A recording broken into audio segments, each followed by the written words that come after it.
Vampire. Got it.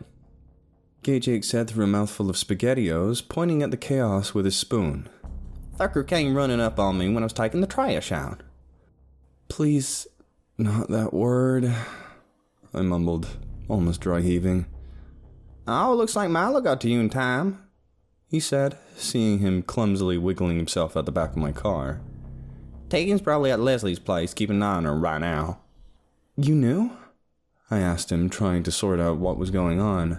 Well, yeah, and oh, honey, you should have seen those two before they changed. They looked like sweaty Eric Cartmans. I couldn't breathe, I was laughing so hard. He giggled, and I heard Milo growling from my shoulder in frustration. Every time I think I'm out, they pull me back in. I mumbled to myself, thinking about how we hadn't even been away for 3 days before we were already back at Jake's house. Milo said he figured they might try to wait a few days to let you think they were really gonna let you go, let everything slide. Then get you to let your guard down. He didn't see the double betrayal coming, though. But other word, I gagged. Oh, sweetie, he didn't. That's just awful, Jake said after I explained why my stomach was turning flips. Are you okay? Kinda wish he just killed me, I said, a hint of nausea in my voice. Got his ass in the trunk, though. Me and Milo handcuffed his junk to his ankle with an extra set of cuffs we found in his car before we closed the trunk, so kinda curious how that's going for him right now. That sounds like something you'd do! I heard Joanna's voice yell out as Trey pushed her out of his car, her hands taped together. You can totally eat her if you want to, I whispered to Milo before she got any closer. Our secret, I added, causing him to make that wheezing laugh again. What are we supposed to do with those two anyway? Jake asked. How's your appetite? I whispered up to Milo again. Then, after taking a few seconds, I had an idea. Pulling out the knife Hep gave me, I walked over to the trapped vampire struggling under Jake's car. On my way, I could hear the Leslie pull up with a wolfed-out Tegan in the back. Then I looked to the knife and stuck it deep into the vampire's neck. Hey Teague, do me a favor and pop the trunk of the car and make sure Steven doesn't hop away. So she lumbered over to Steven's car, and as soon as I heard her claws rake across the metal and hit the latch, it was followed by a confused "Aru," and she tilted her head trying to figure out what she was looking at. You can uncuff his junk for me and grab him over here. And Milo, drag Joanna's ass over here, please, I told him, which they both happily complied with.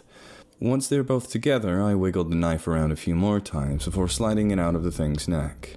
What are you doing? Joanna and Steven both asked nervously as I walked over towards them. But I didn't say anything. I stabbed Steven in the leg first, leaving it in there for a few seconds as I gave it a few twists. Then I ran the edge across Joanna's face, stood back, and waited for the show to start. What was that for? She screamed at me, trying to rub the gash on her cheek. Just gave you two what you wanted. Get ready. That shit's gonna burn like holy hell in about 2 minutes, I told them, as I wiped the blade off on Steven's shirt before retrieving my mace from the car.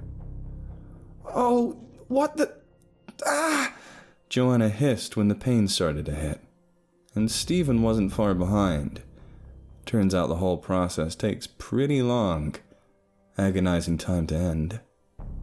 After about an hour of watching them roll around on the ground, they finally settled down and went quiet. Good news! You both got exactly what you wanted. Bad news? Sunrise is in about 30 minutes. Better get moving if you don't want one hell of a tan. You don't have to go home, but you can't stay here, I told them as they came to their senses.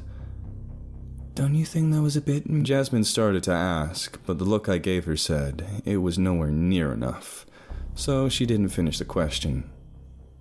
Why did you do that? She asked instead. If they don't find cover, they'll be toasted, which makes me happy. If they try to come back and try to fuck with us again, we still have weapons that can kill them. And since they'll melt after a few days when they die, we won't have to worry about the bodies if we have to kill them. They explained. That actually makes sense in a kind of messed up way. So, who's hungry? Jake said to break the awkward silence.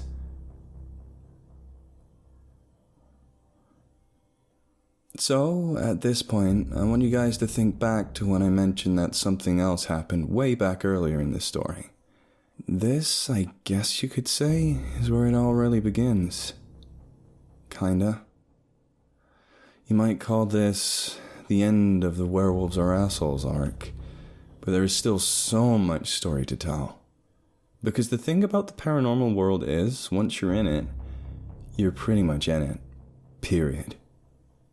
The normal world where you don't see werewolves regrowing fingers or vampires trying to suck your face off or crazy automaton metal things running everywhere, it starts to seem like the dream. And you start to ask yourself how things can be normal for so many people, when you realize it's just that your normal has changed. You go to work, you pay your bills, you look people in the eye. Then you unplug from the Matrix and get back to reality when you find out that a werewolf ate your last Pop-Tart. And if you don't drink a literal gallon of human liquid in the next few hours, you're gonna flip your shit and eat someone. Anyway, I'm about to take you along for the ride as I manage to fall out of the frying pan and into the fire that is the world of the paranormal. Turns out dumbass werewolves and crack house vampires are only the beginning of this adventure of ours. So, join me? Won't you? And there we were, sitting at Gay Jake's kitchen table again with two massive werewolf heads peeking over the table as we ate a post-vampire fighting breakfast. "Shit!" I shouted, suddenly jumping up from the table and grabbing my mace. What is it? Leslie shrieked. The vampire is still flapping around under Jake's car, I answered, jogging out the back door to bop a partially sizzling monster. "What the hell is this?" I asked as I walked back inside and found a piece of paper waiting for me on the table. Me and Trey kinda had an idea, Leslie said when I picked it up and started to read it. Wolfram and Hart Private Detective Agency. We were just thinking about starting a business. You know, for like helping people with paranormal stuff that they might not be able to go to others for help for. I mean, what if there was something like this to help us? And the name is An angel reference, I interrupted. I know it's supposed to be Wolfram and Hart, but, you know, copyright. Okay, but just saying we don't know shit about being detectives, I argued. Come on, just one case, and we'll see how it goes, her and Trey both begged.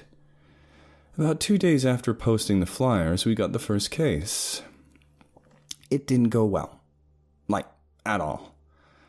The little girl got accidentally turned into a vampire, but get this, it was the vampire that hired us to find her, and there were 2 other little hooligan kids that were hiding her, and it was just a massive clusterfuck. But apparently not bad enough to shut the whole idea down, but more on that later. First, we have a trip to California to cover because it's too insane not to mention. You gonna be okay with just these two? Gay Jake asked as I got in the car with Milo and Tegan. You know how they can get. Yeah, I think so. I'd invite Jasmine, but she still has her job after all this somehow. So, Gomez and Morticia over here will have to do. Okay, well, be careful. You still don't quite know what y'all's getting into, he cautioned. Just make sure Trey and Leslie don't screw anything up with the business before we get back. I told him before we backed out of the driveway and headed for this hotel place. But before we got very far, my phone started to ring. Who is this? Tegan asked when she saw the look on my face when I answered, but I didn't have time to answer. Lady's back and she's never been so pissed. Gay Jake bellowed into the speaker before I heard it being snatched away. What the hell did you do? Lita screamed. There was only a few vampires left. You had 2, not 1, 2 fucking werewolves on your side. In a literal arsenal of weapons specific for killing vampires. How did you fuck this up so bad? And what the fuck is this shit I'm hearing about a vampire girl? Click. Nope. No, sir, I whispered as I ended the call and threw my phone into the back seat. Step on it, please, I asked Tegan, an image of a furious Lita barreling down the road at us dancing in my mind. Go, go, go, must go faster. Hey! A voice called out over the jingling bell as we all walked into the building. So, first time at the worst hotel, I take it? The man with the New York accent from the phone asked us. No, we're actually here for a few days for something. We're not staying long, I don't think, I answered cautiously. Not long at all, he said back, flipping something hidden behind the counter. Just turn around and walk away back out the way you came, and you'll be good to go. Huh? What do you... Whoa, check it out! It's California outside now! Milo shouted as he opened the door and peeked out. How the fuck? I mumbled, looking for myself. Okay, well, thanks, I guess. Wait, Amanda? Hey! Amanda! I shouted excitedly when I saw the vampire girl we found walking down one of the halls. Oh my god, it's you! She shouted back, running up to meet me. What are you doing here? We're actually going to go see a guy who might be able to figure out what's happening to me, I explained. And Travis told us that he might be interested in taking a look at these two, since werewolves are so rare, and it might help to have a comparison between me, a vampire, and a werewolf. Oh, okay then. Well, I have to go. I have a class in the library and I'm already late, she said as she hugged me and took off back down the hall. I guess the stupid detective agency isn't such a horrible idea, I thought to myself as she disappeared around the corner. Well, let's go, I guess, I told Milo and Tegan as I pushed them through the door and out into California. So how are we supposed to get to this place? Tegan asked once we were outside. Hey guys, over here! Another familiar voice called out from a few yards away. Charisse? What the hell are you doing here? I asked, shocked to run into her right off the bat. I know Travis. Me and his brother work for the same company. Long story, anyway. He called in and asked me for a favor. It just so happened I know exactly where you're trying to get to, so hop in, she told us. Wow. Worst hotel sure knows how to apologize, said under my breath as Charisse drove us to our destination once again. So, you said you know where we're going. Who are we going to see? You mean that you don't know? Nah. Oh boy, this is gonna be so great. She chirped to herself before completely going silent the rest of the trip, which made us all a little suspicious. What the hell is this? I said as we rolled up to a gigantic mansion at the end of a long driveway. Seriously, start talking. I thought we were going to a lab of some kind, not something out of a 1930s horror movie. The lab's in there. Whose? Frankenstein's? I asked sarcastically. No, not exactly, she answered with a smirk, and we walked towards the entrance guarded by two massive, shady-looking guys in sunglasses. Hey, Charisse. These the ones? One of them asked in a thick accent that sounded like it was from Russia, or Eastern Europe or something, to which she nodded. Okay, go on. The doctor's in there somewhere. But we don't know where. You'll have to find him yourselves, the other one added. Hey, Teague? Milo whispered after the doors closed behind us. Was there accents? The Romanian, yes, she answered before he could finish. As she spoke, we passed by a room with one of those ridiculously long tables in the middle, and some guy in a red jacket sitting at the far end. This is getting a little weird. I spoke to Charisse's back as she led us along. This way, he's probably in the lounge. That's where I heard he usually hangs out. She diverted as she opened the door to a room at the end of the hall. Oh hey, there you are, she said as she stuck her head inside and looked around. Come on guys, he's in here. We all filed in to see some kind of lanky man in ratty clothes with old-school sideburns and an old-timey hat on the table next to him. Once we were all inside, he stood up and walked over much more energetically than someone who looked like they hadn't slept in several days would be expected to. Then I felt my knees almost buckle as he reached out to shake my hand and introduce himself. Dr. Jekyll, at your service. My next memory is of trying to find a chair to sit in as the world swirled around me. The sound of Charisse's cackling laughter sounding like I was hearing it whilst my head was underwater. We're in Dr. Jekyll's house? I croaked as he led us downstairs into the laboratory. Well, no, it ain't mine exactly, or at all. But if you had that much trouble hearing my name, you might want to save that little revelation for until you got yourself back together a bit. He answered in his thick Cockney British accent. Can you just tell me then? Milo asked curiously. So Jekyll leaned down and whispered something into Milo's ear so I couldn't hear. Bullshit! He's here? Now? Where? Milo suddenly started shouting before bolting full speed back up the stairs. After a few seconds, we started hearing a repeating, In here? No. Slam. Here? No. Slam. As he ran from room to room trying to find someone. So I'm supposing we go ahead and take some samples, shall we? He asked, leading us up to an actual lab. Just park it right over there, love, he said, pointing to a pretty modern-looking doctor's chair. It's worth mentioning that I ain't an actual medical doctor, just a PhD, he said as he stuck a syringe into my arm to draw blood. Oh, well, look at that, he said as it filled up. What is it? I asked as he walked over to the countertop, but some of it on a piece of glass under a microscope. Right, come here, bud. Take a look at this first, he said, taking another sample out of the locked cabinet and sliding it under the scope. This is vampire blood. It's all gross and yellow with a hint of red. No, through the scope, you twat. Oh. Okay, what am I looking at? Whoa, never mind. Yeah.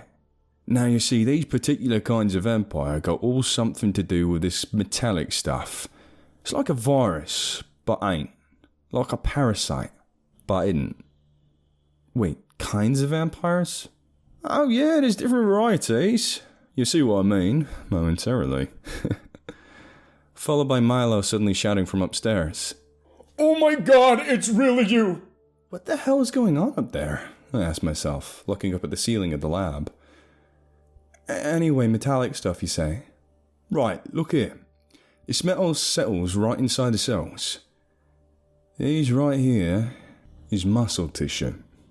Now, a normal one ought to look like this. And these little line-looking things. That's what makes muscles contract. Now, the vampire cells. Well, look close. He told me, so I looked into the scope one more time. It looks like the metal stuff replaced them. Right you are. Now, it gets even more interesting when you look at the mitochondria. All of a sudden, I felt my brain shift into autopilot as my vision glazed over and my mouth started to move all on its own. Mitochondria is the powerhouse of the cell. Spilled over my lips in a monotone voice before I could stop myself. What the bloody hell was that? Dr. Jekyll said with a mild look of alarm and concern. I'm not really sure, I answered, shaking myself out of it. Anyway, mitochondria. If you look at where it ought to be, he added, directing me back to the microscope. Looks kind of like there aren't any. Right, they ain't there. The metal's performing several different functions like the organelles normally would. Now, what's this? He said, grabbing a small brass-looking utensil. Now, let's just dial back the magnification a wee bit. He mumbled to himself before tapping the glass. As soon as the utensil touched the sample, they began to decay almost instantly. What was that? I asked him, looking up from the lens. Orichalcum, he said, holding a tool. It's almost like gallium and aluminium, but not quite. But once it makes contact, the whole system breaks down in a chain reaction. Oh, that reminds me. Might be a little much, but might I ask you for a few samples, my dear? He asked Tegan. Little blood, muscle tissue before and after the transformation should do.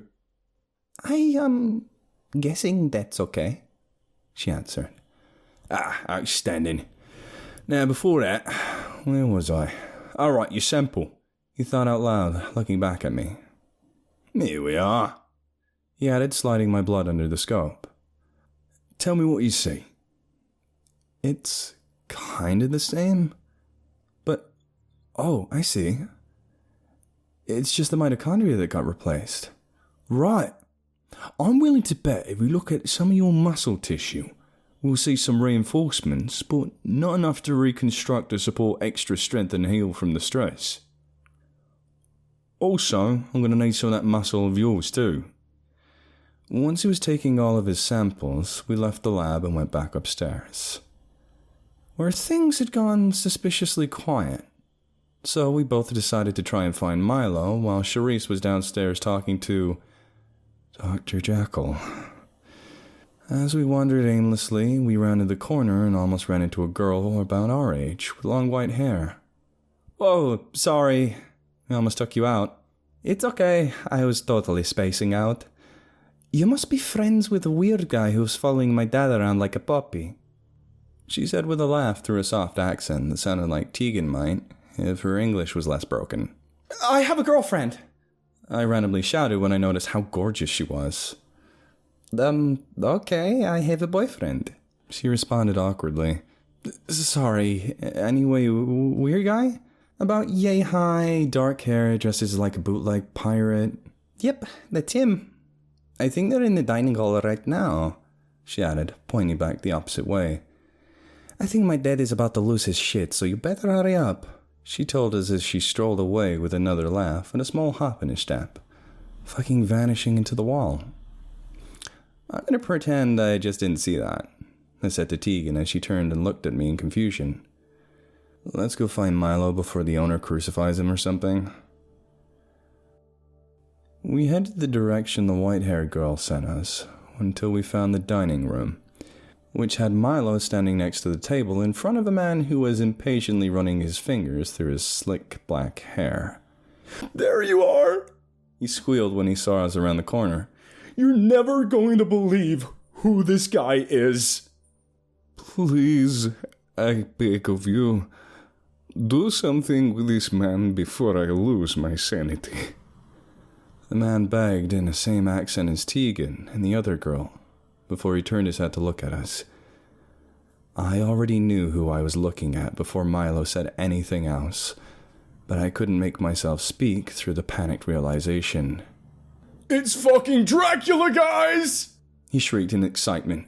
Dracula lives in California and we're in his house! I just stood there motionless, trying to process everything since I walked into this house. Werewolves are real. I can handle that. Vampires, real. That I can deal with. Little amorphous metal tripods. Why not?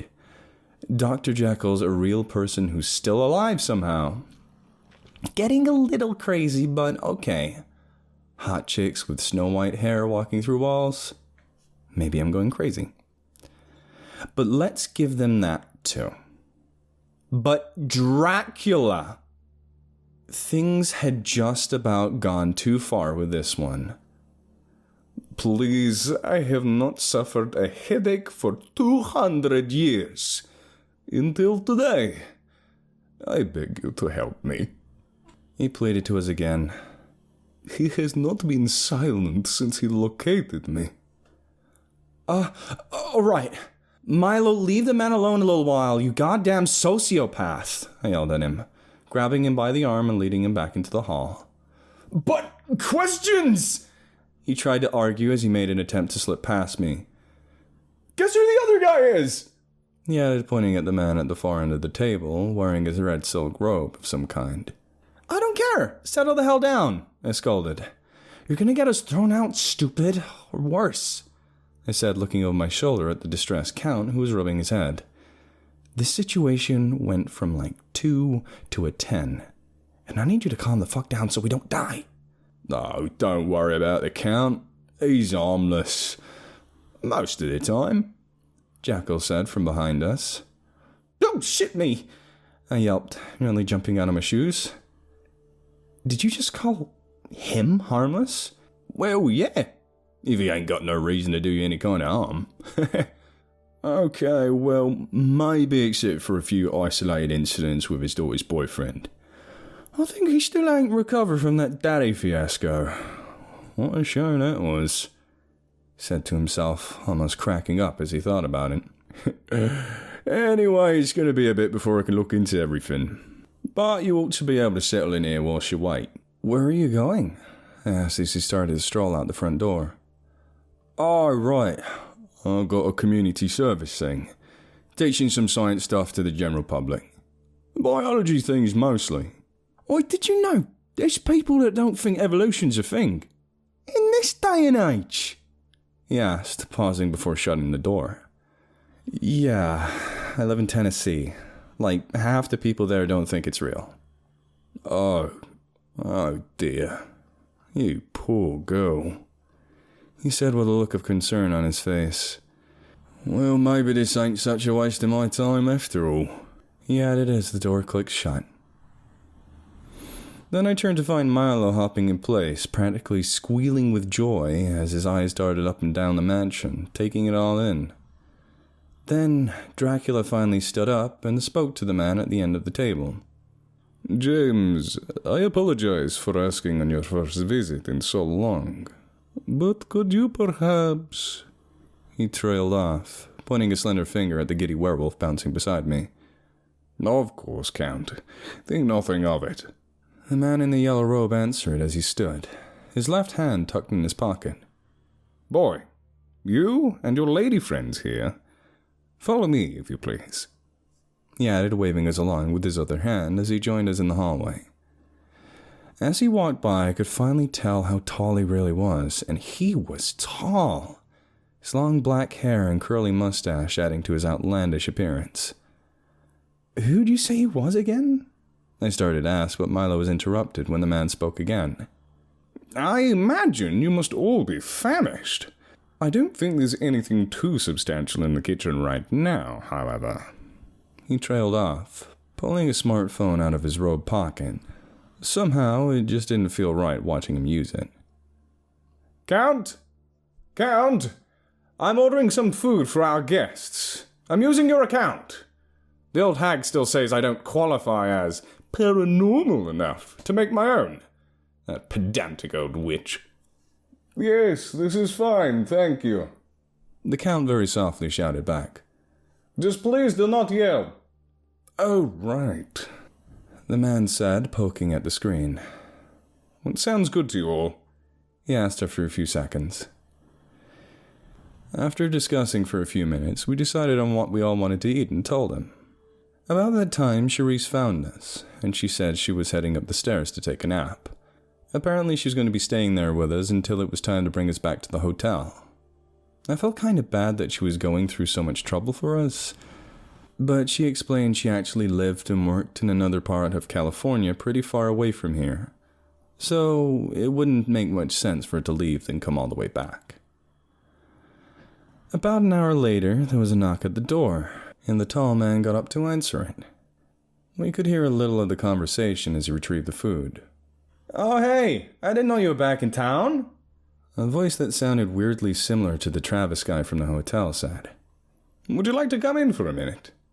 Nah, I got like a million runs to make. The night is just crazy for some reason, so I gotta take off, the voice said from outside.